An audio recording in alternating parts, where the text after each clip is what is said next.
ನಮಸ್ಕಾರ ಎಲ್ಲರಿಗೂ. ಚಿತ್ರಲೋಕದ ಜೀವನ ಈ ಚಾನಲಿಗೆ ನಿಮಗೆ ಸ್ವಾಗತ. ಇಂದಿನ ವಿಡಿಯೋದಲ್ಲಿ ದಕ್ಷಿಣ ಭಾರತದ ಅತ್ಯಂತ ಜನಪ್ರಿಯ ನಟಿಯರಲ್ಲಿ ಒಬ್ಬರಾದ ಸೌಂದರ್ಯ ಅವರ ಬಗ್ಗೆ ಹೇಳುತ್ತೇನೆ. ಸೌಂದರ್ಯ ಅವರ ಜೀವನ ಹಾಗೂ ಅವರ ಸಿನಿ ಸಾಧನೆ ಮತ್ತು ಅವರ ಬದುಕನ್ನು ದುರಂತವಾಗಿ ಕೊನೆಗಳಿಸಿದ ವಿಮಾನ ಅಪಘಾತದ ಕುರಿತು ತಿಳಿದುಕೊಳ್ಳೋಣ. ಸೌಂದರ್ಯ ಅವರ ಮೂಲ ಹೆಸರು ಸೌಮ್ಯ ಸತ್ಯನಾರಾಯಣ.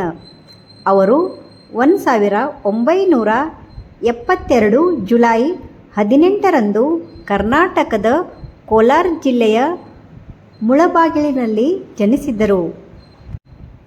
ಅವರ ತಂದೆ KS ಸತ್ಯನಾರಾಯಣ ಚಿತ್ರರಂಗದೊಂದಿಗೆ ಸಂಬಂಧ ಹೊಂದಿದ್ದರು. ಬಾಲ್ಯದಿಂದಲೇ ಸೌಂದರ್ಯ ಅವರು ಓದಿನಲ್ಲಿ ತುಂಬ ಆಸಕ್ತಿ ಹೊಂದಿದ್ದರು. ಆದರೆ ವಿಧಿಯಾಟ ಬೇರೆ ಇತ್ತು. ಕುಟುಂಬದ ಪರಿಚಯದ ಮೂಲಕ ಚಿತ್ರರಂಗಕ್ಕೆ ಪ್ರವೇಶಿಸಿದರು. ಅವರು ಮೊದಲಿಗೆ ಕನ್ನಡ ಸಿನಿಮಾಗಳಲ್ಲಿ ನಟಿಸಿದ್ದರು. ನಂತರ ತೆಲುಗು ಚಿತ್ರರಂಗಕ್ಕೆ ಕಾಲಿಟ್ಟಿದ್ದರು. ಅಲ್ಲಿ ಅವರಿಗೆ ಅಪ್ರತಿಮ ಯಶಸ್ಸು ಗಳಿಸಿದ್ದರು. ಕೆಲವೇ ವರ್ಷಗಳಲ್ಲಿ ದಕ್ಷಿಣ ಭಾರತದ ಅತ್ಯಂತ ಬೇಡಿಕೆಯ ನಟಿಯಾಗಿ ಬೆಳೆದರು. ಸೌಂದರ್ಯ ಅವರು ಕೇವಲ ಸೌಂದರ್ಯಕ್ಕೆ ಅಷ್ಟೇ ಹೆಸರಾಗಲಿಲ್ಲ. ಉತ್ತಮ ಅಭಿನಯದಿಂದಲೂ ಹಾಗೂ ಪ್ರೇಕ್ಷಕರ ಮನ ಗೆದ್ದಿದ್ದರು. ಅವರ ಸಿನಿಮಾಗಳಲ್ಲಿ ಕುಟುಂಬ ಮೌಲ್ಯಗಳು, ಸಂಸ್ಕಾರ ಮತ್ತು ಭಾವನಾತ್ಮಕ ಪಾತ್ರಗಳು ಹೆಚ್ಚಾಗಿ ಕಾಣಿಸುತ್ತಿದ್ದವು. ಇದರಿಂದ ಮಹಿಳೆಯರು ಮತ್ತು ಕುಟುಂಬ ಪ್ರೇಕ್ಷಕರಲ್ಲಿ ಅವರು ವಿಶೇಷ ಜನಪ್ರಿಯತೆ ಪಡೆದಿದ್ದರು. ಅವರು ಕನ್ನಡ, ತೆಲುಗು, ತಮಿಳು, ಮಲಯಾಳಂ ಹಾಗೂ ಹಿಂದಿ ಭಾಷೆಗಳಲ್ಲಿ ಕೂಡ 100ಕ್ಕೂ ಹೆಚ್ಚು ಚಿತ್ರಗಳಲ್ಲಿ ನಟಿಸಿದ್ದಾರೆ. ಕನ್ನಡದ ಪ್ರಸಿದ್ಧ ಚಿತ್ರ ದ್ವೀಪ ಅವರಿಗೆ ರಾಷ್ಟ್ರೀಯ ಮಟ್ಟದ ಗೌರವ ತಂದಿಕೊಟ್ಟಿತ್ತು. ಈ ಚಿತ್ರಕ್ಕೆ ರಾಷ್ಟ್ರೀಯ ಪ್ರಶಸ್ತಿಯೂ ದೊರೆಯಿತು ಹಾಗೂ ಹಿಂದಿ ಚಿತ್ರರಂಗದಲ್ಲಿಯೂ ಅವರು ತಮ್ಮ ಛಾಪ್ ಮೂಡಿಸಿದ್ದರು. ವಿಶೇಷವಾಗಿ ಅಮಿತಾಬ್ ಬಚ್ಚನ್ ಅವರೊಂದಿಗೆ ನಟಿಸಿದ್ದ ಸೂರ್ಯವಂಶಂ ಚಿತ್ರದಿಂದ ಇವರು ಹಿಂದಿ ಚಿತ್ರಗಳಲ್ಲಿ ಕೂಡ ಪ್ರಸಿದ್ಧಿ ಪಡೆದಿದ್ದರು.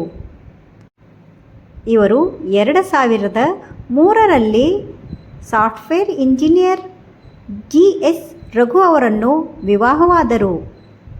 ಮದುವೆಯಾದ ನಂತರವೂ ಇವರು ಚಿತ್ರರಂಗದಲ್ಲಿ ಸಕ್ರಿಯರಾಗಿದ್ದರು. ಇವರ ಜೀವನದ ದುರಂತ ವಿಮಾನ ಅಪಘಾತದ ದುರಂತ 2004ರಲ್ಲಿ ಏಪ್ರಿಲ್ 17ರಂದು ಭಾರತೀಯ ಚಿತ್ರರಂಗವನ್ನೇ ಬೆಚ್ಚಿಬೀಳಿಸಿದ ಘಟನೆ ನಡೆಯಿತು.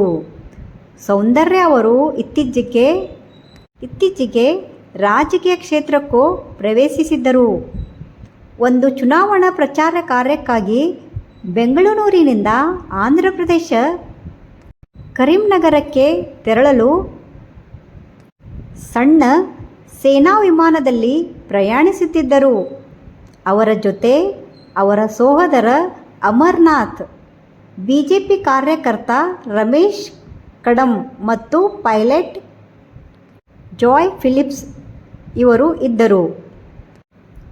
ವಿಮಾನವು ಬೆಂಗಳೂರಿನ ಜಕ್ಕೂರು ವಿಮಾನ ನಿಲ್ದಾಣದಿಂದ ಬೆಳಿಗ್ಗೆ ಸುಮಾರು 11 ಗಂಟೆಗೆ ಹಾರಾಟ ಆರಂಭಿಸಿತ್ತು. ಆದರೆ ಹಾರಾಟ ಆರಂಭಿಸಿದ ಕೆಲವೇ ನಿಮಿಷಗಳಲ್ಲಿ ವಿಮಾನ ನಿಯಂತ್ರಣ ಕಳೆದುಕೊಂಡಿತ್ತು. ಸುಮಾರು 150 ಅಡಿ ಎತ್ತರ ತಲುಪಿದ ಬಳಿಕ ವಿಮಾನ ಏಕಾಏಕಿ ತೀವ್ರ ತಿರುವು ಪಡೆದು ಕೆಳಗೆ ಬಿದ್ದು ಬೆಂಕಿ ಹತ್ತಿಕೊಂಡಿತ್ತು. ವಿಮಾನ ನೆಲಕ್ಕೆ ಅಪ್ಪಳಿಸಿದ ತಕ್ಷಣ ಭಾರೀ ಬೆಂಕಿ ಹೊಡೆದುಕೊಂಡು ಅದರಲ್ಲಿದ್ದ 4 ಸ್ಥಳದಲ್ಲೇ ಸಾವನ್ನಪ್ಪಿದ್ದರು. ಅಪಘಾತ ಎಷ್ಟು ಭೀಕರವಾಯಿತೆಂದರೆ ಮೃತದೇಹಗಳು ಗುರುತಿಸಲು ಸಾಧ್ಯವಾಗದಷ್ಟು ಸುಟ್ಟು ಹೋಗಿದ್ದವು ಎಂದು ವರದಿಗಳು ತಿಳಿಸಿದವೆ. ಸೌಂದರ್ಯ ಅವರ ಅಕಾಲಿಕ ನಿಧನ ದಕ್ಷಿಣ ಭಾರತದ ಚಿತ್ರರಂಗಕ್ಕೆ ತುಂಬಲಾರದ ನಷ್ಟವಾಗಿತ್ತು. ಆ ಸಮಯದಲ್ಲಿ ಅವರು ತಮ್ಮ ವೃತ್ತಿ ಜೀವನದ ಉತ್ತುಂಗದಲ್ಲಿದ್ದರು. ಅವರ ಸಾವಿನ ಸುದ್ದಿ ಕೇಳಿ ಲಕ್ಷಾಂತರ ಅಭಿಮಾನಿಗಳು ಕಂಬನಿ ಮಿಡಿದರು. ಹೆಲಿಕಾಪ್ಟರ್ನಲ್ಲಿ ಅವರ ಅಣ್ಣನಾದ ಅಮರ್ನಾಥ್ ಅವರು ಕೂಡ ಅದರಲ್ಲಿ ಸುಟ್ಟು ಹೋಗುತ್ತಾರೆ. ಹೆಲಿಕಾಪ್ಟರ್ನಲ್ಲಿ ಎಷ್ಟು ಜನ ಇರುತ್ತಾರೆ ಅಷ್ಟು ಜನರು ಸುಟ್ಟಿ ಬೂದಿಯಾಗುತ್ತಾರೆ. ಅವರ ದೇಹಗಳನ್ನು ಗುರುತಿಸಲು ಸಾಧ್ಯವಾಗದಷ್ಟು ಸುಟ್ಟಿದವು ಎಂದು ಹೇಳಲಾಗಿದೆ.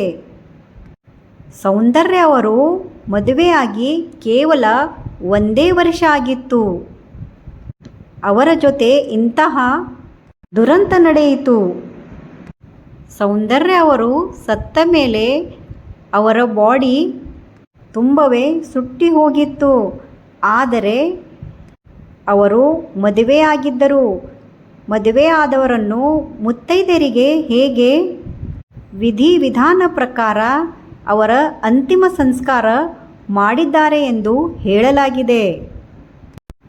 ಕನ್ನಡದ ಹೆಮ್ಮೆಯ ಮಗಳು ಸೌಂದರ್ಯ ಅವರು ಚಿತ್ರರಂಗದಲ್ಲಿ ಬಿಟ್ಟಿರುವ ಗುರುತು ಎಂದಿಗೂ ಅಳೆಯುವುದಿಲ್ಲ.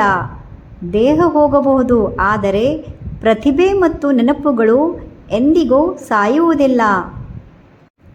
ಧನ್ಯವಾದ. ನಿಮಗೆ ಈ ವಿಡಿಯೋ ಇಷ್ಟವಾದಲ್ಲಿ ಲೈಕ್, ಶೇರ್, ಸಬ್ಸ್ಕ್ರೈಬ್ ಮಾಡಿ.